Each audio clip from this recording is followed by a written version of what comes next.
नमस्कार दोस्तों, मैं सनत कुमार राजपूत टीचरशिप में आप सभी का एक बार फिर से स्वागत करता हूं एवं आप सभी साथियों को टीचरशिप की ओर से नवरात्रि पर्व एवं दशहरे की ढेर सारी शुभकामनाएं। जय माता दी। दोस्तों, आज से हमारा सामान्य हिंदी का भी क्लास स्टार्ट होने जा रहा है, जो कि छत्तीसगढ़ शिक्षक भर्ती में 25 नंबर का आता है और यह वीडियो अन्य प्रतियोगी परीक्षाओं के लिए भी बहुत ही महत्वपूर्ण होगी दोस्तों। तो चलिए दोस्तों, स्टार्ट करते हैं। हमारा जो पहला टॉपिक है वर्ण विचार। आज का वीडियो हमारा वर्ण विचार से स्वर व्यंजन पर फोकस रहेगा दोस्तों। तो चलिए दोस्तों, स्टार्ट करते हैं। जो हमारा पहला टॉपिक है वर्ण विचार। वर्ण विचार कहाँ से आता है? तो वर्ण विचार जो है भाषा के अंग से आता है। भाषा के कितने अंग होते हैं? तो भाषा के 3 अंग होते हैं, वर्ण, शब्द और वाक्य। तो सबसे जो पहले आता है वर्ण, शब्द फिर आता है, फिर वाक्य आता है। वहीं से वर्ण विचार पढ़ेंगे, शब्द से शब्द विचार पढ़ेंगे और वाक्य से वाक्य विचार पढ़ेंगे। जो तीनों जो है शिक्षक भर्ती का महत्वपूर्ण सिलेबस है दोस्तों। इसे हम देखते हैं बारी बारी। सबसे पहले ध्वनि या वर्ण आता है। भाषा के जो अंग है उसको भाषा सीखने के लिए या भाषा जानने के लिए भाषा की जो सबसे छोटी इकाई है वो ध्वनि या वर्ण है। ध्वनि या वर्ण से शब्द बनता है, शब्द से वाक्य बनता है और वाक्य से भाषा बनता है दोस्तों। तो इसलिए भाषा की सबसे छोटी इकाई अगर पूछा जाता है तो वह होगा ध्वनि या वर्ण। इनके और खंड नहीं किए जा सकते दोस्तों। ध्वनि या वर्ण का और खंड नहीं किए जा सकते, मतलब इसे भाषा की सबसे छोटी इकाई कहते हैं। इन्हें और खंड नहीं किए जा सकते, याद रखिएगा दोस्तों। नेक्स्ट देखते हैं ध्वनि क्या है। तो ध्वनि और वर्ण में भी अंतर है दोस्तों। ध्वनि और वर्ण में भी अंतर है। ध्वनि होता है सुनना या बोलना और वर्ण होता है पढ़ना या लिखना। इसको ऐसे समझ सकते हैं दोस्तों, भाषा के जो 4 महत्वपूर्ण अंग हैं, भाषा सीखने का जो कौशल है वो LSRW होता है। LSRW होता है। वहीं से दोस्तों ध्वनि और वर्ण अलग अलग रूप में जाना जा सकता है। इसे और हम समझते हैं दोस्तों आगे। भाषा की सबसे छोटी यदि मौखिक इकाई पूछा जाता है तो वह उसका आंसर होगा दोस्तों ध्वनि। याद रखिएगा, मौखिक इकाई पूछा जाएगा तो ध्वनि याद रखिएगा। और भाषा की सबसे छोटी लिखित इकाई पूछा जाएगा तो वह होगा दोस्तों वर्ण। और भाषा की सबसे छोटी इकाई या अंग पूछा जाएगा तो उसे आप बताइएगा दोस्तों वर्ण। दोस्तों, इसे 3 रूपों में इस प्रकार पूछा जा सकता है, मौखिक इकाई, लिखित इकाई या छोटी इकाई। तो उसमें अलग अलग इसका आंसर हमने बताया दोस्तों, इसलिए इन्हें याद रखिएगा, बहुत ही इम्पॉर्टेंट है दोस्तों। और यहाँ पर हम और अच्छे से जान सकते हैं ध्वनि क्या होता है और वर्ण क्या होता है। बहुत से दोस्त यह समझ बैठते हैं कि ध्वनि और वर्ण एक ही चीज़ है, लेकिन एक्चुअली में दोस्तों यह दोनों अलग अलग हैं। ध्वनि और वर्ण रहने के लिए यह भाषा की सबसे छोटी इकाई है, लेकिन हम इन्हें अलग अलग रूपों में जानते हैं। जैसे कि ध्वनि जो है, राम का अगर हम ध्वनि देखें तो 2 ध्वनि है, 1 और 2 राम। राम एक ध्वनि के रूप में देखा जाएगा तो 2 ध्वनि आता है, रा और म। और अगर वर्ण में देखा जाए तो इसका 4 वर्ण हो जाता है, जिसको हलंत के रूप में लिखते हैं। आर हलंत धन आ धन म हलंत धन आ। मतलब यहाँ पर ध्वनि देखा जाए तो 2 है और वर्ण देखा जाए तो 4 हो जाता है एक ही शब्द में दोस्तों। कमल में देखा जाए तो कमल का ध्वनि क म ल हो जाता है और वर्ण देखा जाए तो यहाँ पर 1 2 3 4 5 6 हो जाता है। क हलंत धन अ धन म हलंत धन अ धन ल हलंत धन अ। इस प्रकार दोस्तों ध्वनि और वर्ण को हम अलग अलग रूप में जानते हैं। याद रखिएगा दोस्तों, ये बहुत ही इम्पॉर्टेंट फैक्ट है दोस्तों। आगे चलते हैं दोस्तों। आगे हम अब देखेंगे वर्ण भेद। वर्ण भेद होता है दोस्तों 3 प्रकार के, स्वर, व्यंजन और अयोगवाह। दोस्तों यहाँ पर जो ज़्यादातर वर्ण भेद हम स्वर और व्यंजन के रूप में ही जानते हैं, लेकिन स्वर का एक पार्ट होता है अयोगवाह, उसको भी हम यहाँ पर बहुत ही गहराई से देखेंगे। दोस्तों स्वर जो होता है, यहाँ पर स्वर का प्रकार देखेंगे तो मुख्य रूप से स्वर का प्रकार जो है ह्रस्व, दीर्घ और प्लुत होता है। हालांकि हम अलग अलग आधारों पर और भी प्रकार देखेंगे दोस्तों, और अयोगवाह को देखेंगे, स्वर का ही पार्ट है दोस्तों, लेकिन मुख्य रूप से उसको स्वर नहीं माना जाता। तो अयोगवाह का प्रकार होता है अनुस्वार, विसर्ग और व्यंजन का देखेंगे दोस्तों। तो व्यंजन यहाँ पर देखेंगे हम व्यंजन के प्रकार स्पर्श व्यंजन, अंतःस्थ व्यंजन, ऊष्म या संघर्षी व्यंजन, और अगला संयुक्त व्यंजन, और अगला जो है उक्षिप्त, द्विगुण या गौण व्यंजन। दोस्तों ये सभी जो स्वर और व्यंजन के जो प्रकार हैं दोस्तों, उसको हम बारी बारी हम वीडियो में आगे हम चर्चा करने वाले हैं। हमारा जो यह वीडियो है पूरा स्वर पर आधारित रहेगा, स्वर के बारे में हम पढ़ेंगे दोस्तों, और इसके जो नेक्स्ट वीडियो आएगा हम इन व्यंजनों के बारे में उसको बहुत ही गहराई से अध्ययन करेंगे। दोस्तों वीडियो में बने रहिएगा, क्योंकि हम बहुत ही कॉन्सेप्चुअल पढ़ाई करने वाले हैं, बहुत ही गहराई से पढ़ने वाले हैं। आगे देखते हैं दोस्तों। सबसे पहले हम देखते हैं स्वर के बारे में। स्वर जो होता है वह होता है अ, आ, ई, उ, री, ए, ओ, औ, अह। दोस्तों अगर हम कुल स्वर देखें तो 13 होता है। कुल स्वर पूछा जाता है तो 13 याद रखिएगा, और मूल स्वर पूछा जाएगा तो 11 याद रखिएगा, क्योंकि यहाँ पर जो लास्ट का जो 2 स्वर है अह, जिसे हम अनुस्वार और विसर्ग के रूप में जानते हैं, उसको अयोगवाह कहा गया है। दोस्तों याद रखिएगा दोस्तों, इसे अयोगवाह कहा गया है। और अयोगवाह क्या होता है दोस्तों? तो अयोगवाह ऐसे वर्ण जो अ के योग से उच्चारित होते हैं और व्यंजन वर्णों का उच्चारण वहन करते हैं, अयोगवाह कहलाते हैं दोस्तों। तो अयोगवाह को और अच्छे से जान लेते हैं। आइए हम इस बात को समझते हैं कि अयोगवाह वर्ण पूरी तरह स्वर क्यों नहीं होते। दोस्तों इसे हम देखते हैं, याद रखिएगा दोस्तों, ये बहुत ही इम्पॉर्टेंट टॉपिक है दोस्तों, याद रखिएगा। इसलिए हम आगे बढ़ते हैं। स्वर की परिभाषा से हम जानते हैं कि इनका उच्चारण बिना किसी अन्य वर्ण की सहायता से किया जाता है। दोस्तों याद रखिएगा, स्वर क्या होता है? जो बिना स्वतंत्र होता है। स्वर जो है स्वतंत्र होता है दोस्तों, वह किसी अन्य वर्ण की सहायता से नहीं बोली जाती है। तो स्वर की परिभाषा से हम जानते हैं, भली भांति आप सभी मित्र जानते होंगे कि स्वर जो होता है स्वतंत्र होता है और वह किसी अन्य वर्ण की सहायता के बिना भी उसको उच्चारण किया जा सकता है। इसलिए यहाँ पर बोला गया है इनका उच्चारण बिना किसी अन्य वर्ण की सहायता से किया जाता है, जिसको हम स्वर कहते हैं। लेकिन अनुस्वार अम और विसर्ग अह का उच्चारण बिना किसी अन्य वर्ण की सहायता के नहीं किया जा सकता। वर्णों का यह गुण व्यंजनों में पाया जाता है, क्योंकि व्यंजन वर्णों का उच्चारण बिना स्वरों की सहायता के नहीं किया जा सकता। अतः यह दोनों वर्ण स्वर की परिभाषा को संतुष्ट नहीं करते और इनमें व्यंजनों का गुण पाया जाता है दोस्तों। क्योंकि व्यंजन जो है अन्य वर्णों की सहायता से बोला जाता है। जैसे कि हम अम बोलें तो अम जो है म मतलब उसमें शब्द मतलब वर्ण छुपा है, और अहा भी देखें तो अहा भी उसमें दूसरे वर्ण की सहायता से यह उच्चारित हो रहा है दोस्तों। इसलिए इन्हें मुख्य अगर मूल स्वर में नहीं शामिल किया जाता, लेकिन कुल स्वर में गिनती किया जाता है दोस्तों।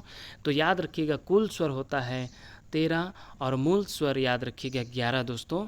और यहाँ पर एक चीज़ और याद रखिएगा दोस्तों, जो यहाँ पर अयोगवाह शब्द है, अयोगवाह जिसे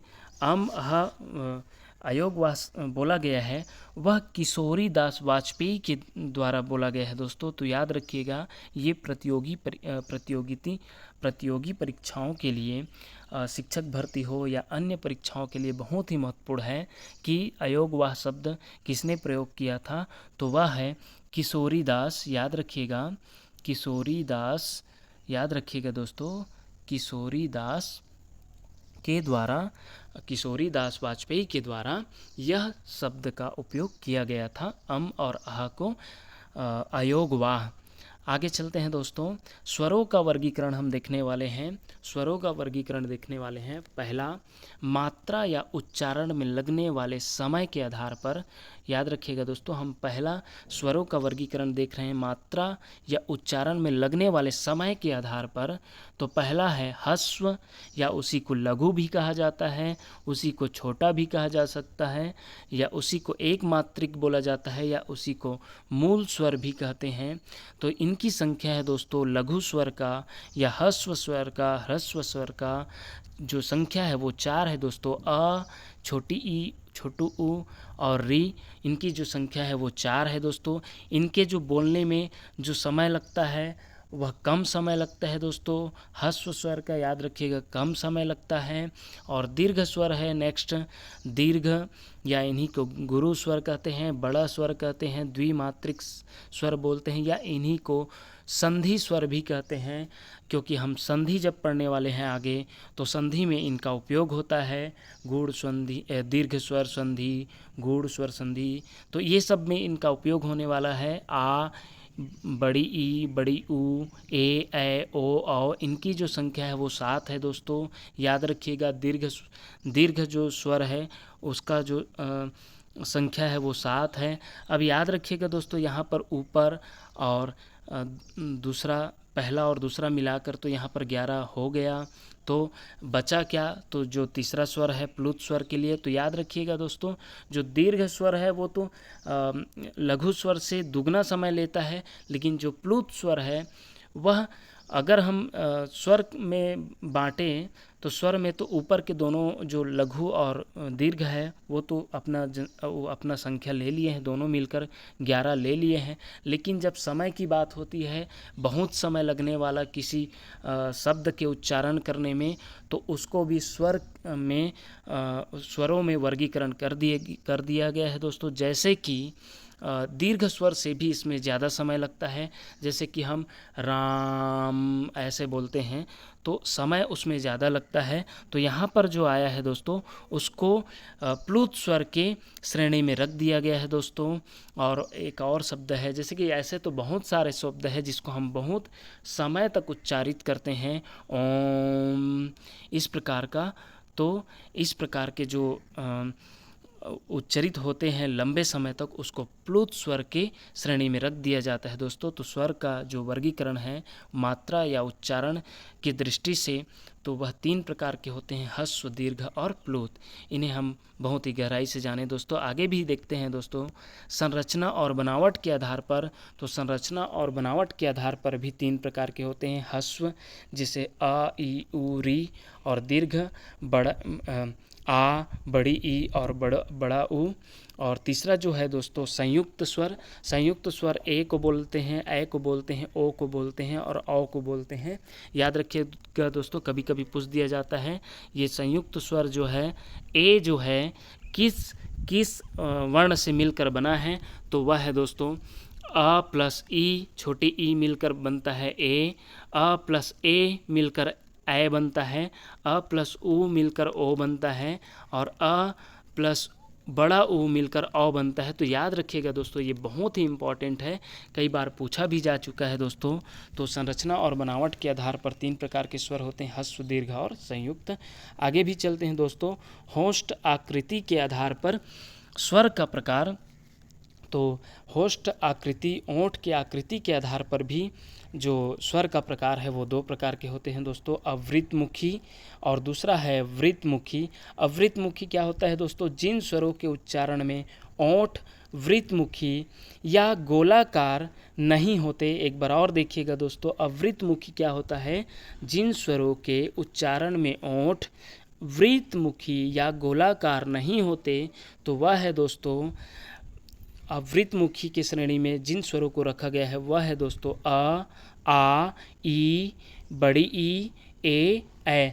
खुद करके देख लीजिएगा दोस्तों, अगर आप इन स्वरों को बोलेंगे तो आपका जो ओंठ की आकृति होगी वह गोलाकार नहीं होगी, जबकि दूसरा जो है वृत्तमुखी, जिन स्वरों के उच्चारण में ओंठ वृत्तमुखी या गोलाकार होते हैं, बोल के देख लीजिएगा दोस्तों, ऊ, बड़ा ऊ, ओ, औ। तो ये सब दोस्तों इनके बोलने पर जो ओंठ की आकृति होती है वो गोलाकार हो जाती है। इसलिए ओष्ठ आकृति के आधार पर भी दो प्रकार से दो भागों में बांटा गया है, अवृत्तमुखी और वृत्तमुखी। तो याद रखिएगा दोस्तों, ये भी बहुत इम्पॉर्टेंट है। दोस्तों आगे बढ़ते हैं। जीभ की क्रियाशीलता के आधार पर कितने भागों में बांटा गया है पूछा जाता है, तो वो भी 3 भागों में है, अग्रस्वर, मध्यस्वर और पश्चस्वर। तो अग्रस्वर कौन कौन सा आता है पूछा जा सकता है दोस्तों। तो याद रखिएगा, सबसे पहले आप मध्यस्वर को याद रखिएगा। तो मध्यस्वर होता है आ। अगर जीभ की क्रियाशीलता के आधार पर मध्यस्वर पूछा जाता है तो आ आएगा।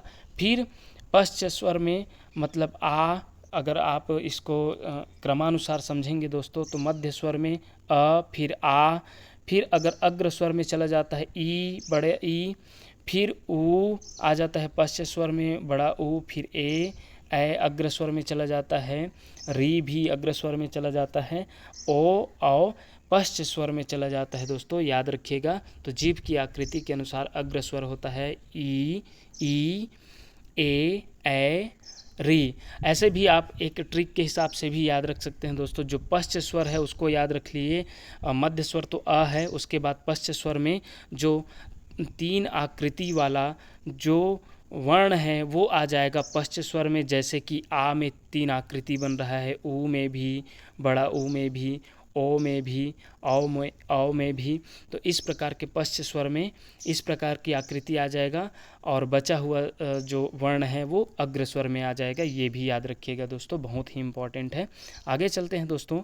पांचवा जो है आधार, मुख द्वार के खुलने के आधार पर, या इसी को याद रखिएगा दोस्तों अभ्यांतर भी कहा जाता है। तो मुख द्वार, हमारा जो मुंह का द्वार खुलता है उसके आधार पर भी इन्हें बांटा गया है। विवृत, पहला है विवृत या खुला, स्वरों के उच्चारण में मुख द्वार पूरा खुलता है। तो कौन से अगर वर्ण के उच्चारण में पूरा मुख खुलता है आएगा, तो दोस्तों वह है आ। अगर बोल के देख लीजिएगा दोस्तों, आ बोलने पर मुख का जो आकार है वो पूरा खुल जाता है। और जो नेक्स्ट देखते हैं, अर्ध विवृत मतलब आधा खुला, जिन स्वरों के उच्चारण में मुख द्वार आधा खुलता है वह वर्ण है दोस्तों अ, ऐ, ओ, औ। इन वर्ण के उच्चारण में आधा खुलता है दोस्तों। और नेक्स्ट जो है अर्ध संवृत्त, जिसे आधा बंद भी कहते हैं, जिन स्वरों के उच्चारण में मुख द्वार आधा बंद रहता है बोला जा रहा है दोस्तों। तो आधा बंद रहता है ऐसा बोला जाएगा तो कौन सा वर्ण आएगा, ए और ओ। और संवृत्त मतलब होता है बंद होगा। तो जिन स्वरों के उच्चारण में मुख द्वार लगभग बंद रहता है दोस्तों, तो वह होगा ई, बड़ी ई, ऊ, री। तो इस प्रकार दोस्तों आप खुद इसको प्रयत्न करके देख सकते हैं कि मुख द्वार के खुलने के आधार पर, जिसे अभ्यांतर कहा जाता है, उसको भी 4 भागों में बांटा गया है। ये जो स्वर है उनको 4 भागों में बांटा गया है मुख द्वार के खुलने के आधार पर, विवृत, अर्ध विवृत, अर्ध संवृत और संवृत। तो ये रहा दोस्तों मुख द्वार के खुलने के आधार पर। आगे चलते हैं दोस्तों। अनुनासिकता के आधार पर या हवा के मुंह व नाक से निकलने के आधार पर भी बांटा गया है स्वरों को दोस्तों।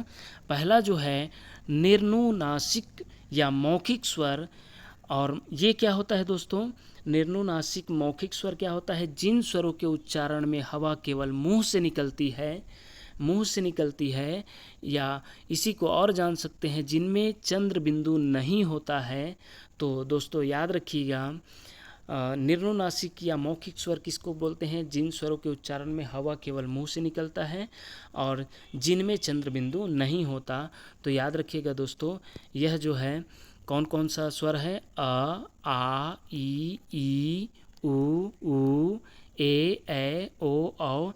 इनको हम निर्नुनासिक या मौखिक स्वर कहते हैं दोस्तों अनुनासिकता के आधार पर।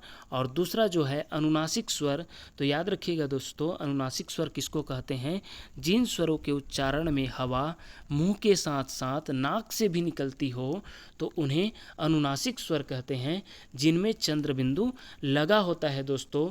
तो याद रखिएगा दोस्तों जिसमें चंद्र बिंदु लगा होगा उसे अनुनासिक स्वर कहते हैं। तो जैसे कि यहाँ पर अ में लगा है तो अंग, इस प्रकार नाक से भी मुंह के साथ साथ इसमें नाक से भी निकलती है दोस्तों इसका जो आवाज़ है। तो इसमें आ में भी देख लीजिए दोस्तों, आ में भी चंद्र बिंदु लगा है, आ में भी, यहाँ पर ई में भी, ई में लगाना टाइप करना भूल गए हैं दोस्तों, ई में भी और बड़ी ई में भी, ऊ में भी और बड़े ऊ में भी। तो इस प्रकार दोस्तों अनुनासिकता के आधार पर भी स्वरों को बांटा गया है, जिसको आप भली भांति यहाँ पर समझे होंगे। नेक्स्ट देखते हैं दोस्तों, यहाँ पर दोस्तों अन्य स्वर के बारे में भी जान लेते हैं दोस्तों, क्योंकि दोस्तों यहाँ पर स्वर का जो वर्गीकरण है उसको हमने भली भांति यहाँ पर समझा है। निश्चित रूप से आप सभी को बहुत ही अच्छे से समझ में आया होगा दोस्तों। यहाँ पर हम अन्य स्वर के बारे में भी जान लेते हैं, क्योंकि एक दो बार इसको भी पूछा गया है दोस्तों, आगत स्वर किसे कहते हैं, आगत स्वर के बारे में आया गया है दोस्तों। तो याद रखिएगा दोस्तों आगत स्वर यदि आ में दोस्तों इस प्रकार, यदि ऊपर में किसी भी वर्ण के ऊपर में अर्धचंद्र बिंदु, इसे अर्धचंद्र बिंदु भी कहते हैं दोस्तों, अर्धचंद्र बिंदु लगा हो, अर्धचंद्र बिंदु कहा जाता है दोस्तों। तो अर्धचंद्र बिंदु अगर लगा हो तो उसे हम कहते हैं आगत स्वर दोस्तों, आगत स्वर याद रखिएगा दोस्तों, जिसे विदेशी स्वर भी कहते हैं। और यह जो है दोस्तों, यह इसका जो उपयोग है अंग्रेजी शब्दों को हिंदी में लिखने के लिए करते हैं। जैसे कि दोस्तों आपको उदाहरण से निश्चित रूप से समझ में आ जाएगा, ऑफिस में हम ऊपर में हम ऑफिस जो है इंग्लिश का शब्द है दोस्तों, इंग्लिश वर्ड है, इसलिए ऑफिस को जब हम हिंदी में लिखते हैं तो ऊपर में उसका आगत स्वर लग जाता है। ऑफ में, डॉक्टर में, बॉल, डॉल, डॉलर आदि इस बहुत सारे उदाहरण हैं दोस्तों, जिससे आप भली भांति जान सकते हैं आगत स्वर क्या होता है। यह भी बहुत ही इम्पॉर्टेंट है दोस्तों। इस प्रकार दोस्तों आज के लिए इतना ही हम स्वर के बारे में बिल्कुल अच्छे से जान पाए दोस्तों। इस वीडियो में स्वर का वर्गीकरण के बारे में हमने सीखा दोस्तों। आने वाले वीडियो में हम व्यंजन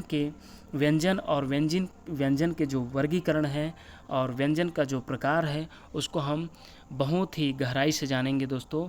इसलिए देखते रहिएगा टीचरशिप, और सभी मित्रों को शेयर ज़रूर कीजिएगा दोस्तों, और सब्सक्राइब करना नहीं भूलिएगा दोस्तों।